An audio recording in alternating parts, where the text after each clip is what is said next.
Sir, தமிழகத்தை பொறுத்தவரையிலும் அதிமுக திமுக என்ற நிலை மாதிரி இன்னைக்கு தமிழக வெற்றி கழக விஜய் ஒரு முக்கிய பங்கு இந்த தேர்தலை வகிப்பாரு. அதை எப்படி எதிர்கொள்ளுங்க? எங்க முக்கிய பங்கு வந்தால் தானே தெரியும். சும்மா உங்கள் பத்திரிகை ஊடகத்தையும் அப்படி போட்டு அந்த என்ன ரேட்டு ஏறுது, டிபிஆர் ரேட் ஆகிறதுக்கு அதை போட்டு காட்டிட்டு இருக்கிறீங்க. என்னங்க இருக்குது, என்ன பண்ணாங்க சொல்லுங்க பார்க்கலாம். இந்த ஆட்சி இப்போ நான் இவ்வளவும் சொன்னேன். இன்றைக்கி அதிமுக பொன்விழா கண்ட கட்சி, 31 ஆண்டுகளும் தமிழகத்தில் ஆட்சி புரிந்த கட்சி.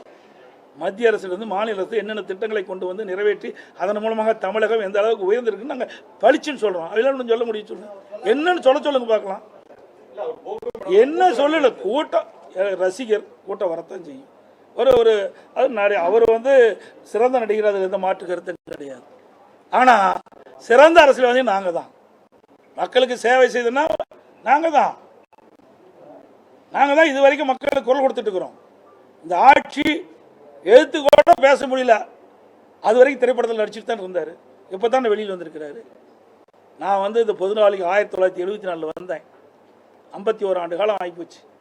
51 ஆண்டு காலம் மக்களுடைய பிரச்சனையை நாங்கள் அணுவு நிதியாக தெரிஞ்சிருக்கிறோம். ஒரு சாதாரண பிரச்சனைக்கே சாதாரண பிரச்சனை இல்லை, அது மிகப்பெரிய கடுமையான பிரச்சனை தான். அது தவறு, நான் சொன்ன வார்த்தை. இன்றைக்கு 41 உயிர்கள் இழந்து விட்டோம். என்ன நடந்திருக்க வேணும்? யாருக்காக உயிர் இழந்தார்கள்? அவரை காணதா, அவருடைய கூட்டத்தை, அவருடைய பேச்சை கேட்பதற்காக வந்த கூட்டம். என்ன பண்ணியிருக்கணும்? நேரடியாக அங்கே போயிருக்கணும். நாங்களாம் ஓடலை. நாங்கள் எந்த கட்சி அந்த கட்சின்னு பார்க்கல. விலைமதிக்க முடியாத உயிர்கள் 41 போயிட்டுது. பாவம், பரிதாபம். இந்த குடும்பம் எந்த நிலையில் இருக்கும்? அவர்களுக்கு எங்களால் முடிஞ்ச ஆறுதல் சொல்லலாம். இது போனோம். அந்த ஆறுதல் கூட உங்களால் சொல்ல முடியலையே. அப்புறம் கட்சி நடத்தி என்ன செய்ய போறீங்க? இதே அம்மா இருந்தது. அம்மா இருக்கும்போது சுனாமி வந்தது, அதிகாரிகள் எச்சரித்தாங்க. அதையும் மீறி கடலுக்கு போய் பார்த்தாங்களே இல்லையா? உடனே ஓடோடி பார்த்தாங்களே இல்லையா? புயல் வந்தது, என்னுடைய அமைச்சர்கள்லாம் 3 மாதம் அங்கேயே தங்கி, கஜா புயலில் 3 மாத காலம் அந்த இடத்துல தங்கி நிவாரண பணிகளை மேற்கொண்டு அந்த புயல் அடிச்சூடு இல்லாமல் நாங்கள் பார்த்துக்கிட்டோம். இதெல்லாம் எங்களுடைய உழைப்பு. ஒரு அரசாங்கம் எப்படி இருக்கணும் என்பதற்கு முன்மாதிரியாக அரசாங்கம் அதிமுக அரசாங்கம். எதையுமே செய்யாமல் திரைப்படத்தில் இருக்க வரைக்கும் சம்பாரிச்சிங்க. இப்போ விட்டுட்டு வந்தீங்க, நான் பல்லாயிரக்கணக்கு கோடி விட்டுட்டு வந்தேங்கிறீங்க. யாருக்கா விட்டுட்டு வந்தீங்க?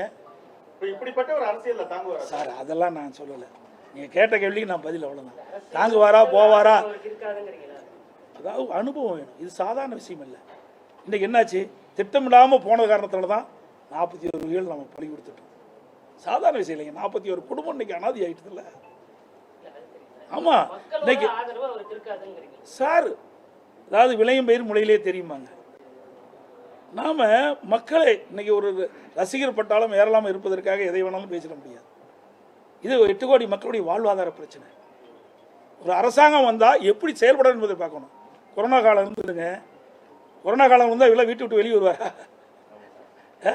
நான் 32 மாவட்டத்துக்கு நேரடியாக போனேன். என்னை கூட மருத்துவர்கள் சொன்னாங்க, நான் அடிக்கடி சொன்னேன். ஆனால் நான் 15 மாவட்டத்துக்கு போயிட்டு 16ஆம் மாவட்டம் திருச்சிக்கு போகும்போது தமாக தலைவர் ஒருத்தர், அவர் பிரமாதமாக விவசாயி என்ற பேசிட்டு இருந்தார். ஒரு வாரம் கழிச்சு அவர் கொடுத்துருந்தார்.